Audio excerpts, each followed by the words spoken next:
Ever wonder why you keep dating the same person with a different face? Date different people using similar patterns. We repeat the same mistakes until we recognize our own patterns.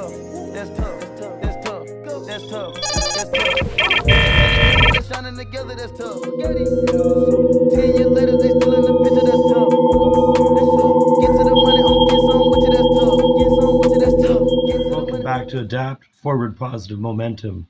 I'm David Hasselstein, creator of Forward Positive Momentum, the 7 Dimensions of Self, where we talk about recognizing patterns, changing behavior, and also ultimately aligning ourselves with a forward positive momentum trajectory. So it's really easy to blame bad luck, but the reality really comes down to a deficiency in our awareness triad. In the context of FPM and 70S, this is self-confidence, self-efficacy, and self-esteem. So basically, it's our trust in ourselves, it's our overall estimate of ourselves, and our determination of whether we can do things successfully under pressure or not.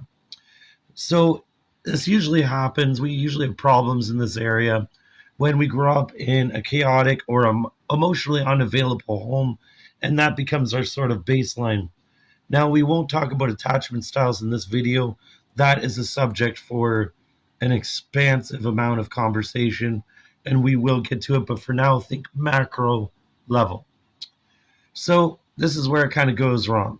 You have a lack of metacognition. That's your ability to think about your thinking, your observational regulation of your internal world, your ability to step back and observe your own internal narrative, what exactly you think of yourself and what you think of others in the context of how you see them from the perspective that you've gained from what we just spoke about with regards to how you see yourself with regard.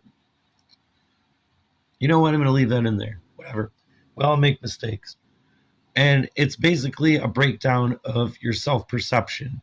And when your self-perception isn't there, the way you see others is also not going to be entirely accurate. And when you don't have any metacognition, you simply react. You can have less of it, and you may be able to react appropriately at times, but ultimately a pattern will form of treating someone in a way that's either retributive, as in retribution, revenge, justified in some people's terms, or in a way that defends you against the perceived threat of it. It may not even be an actual threat. It may just simply be protecting yourself from the future that hasn't happened. So we're thinking about how we're thinking. Our situational awareness drops. That's the external reflection of metacognition. It's how we interpret the world. It's what we just talked about. A new partner might treat us better, but our brain, it misattributes their actions, over-identifies with the past, and it triggers the old failure pattern.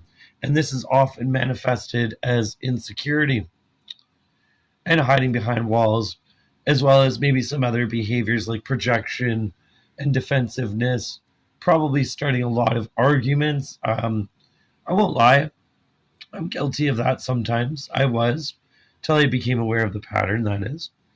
So what do? So to break the cycle, you have to build that metacognitive loop. That means that you have to catch the thought before it becomes a reaction.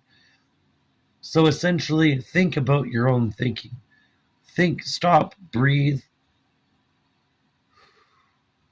and think about the person in front of you, and think about who they are, not your past.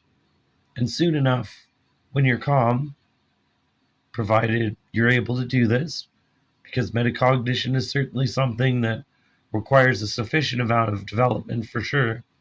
But if you're able to do this, you'll see an entire world open up to you, and you'll be a better partner for it. This has been Arguments Decoded. Hit follow and please like the video to keep building your forward positive momentum. We'll bring you new content each week. Thanks very much. Take care of yourselves and each other.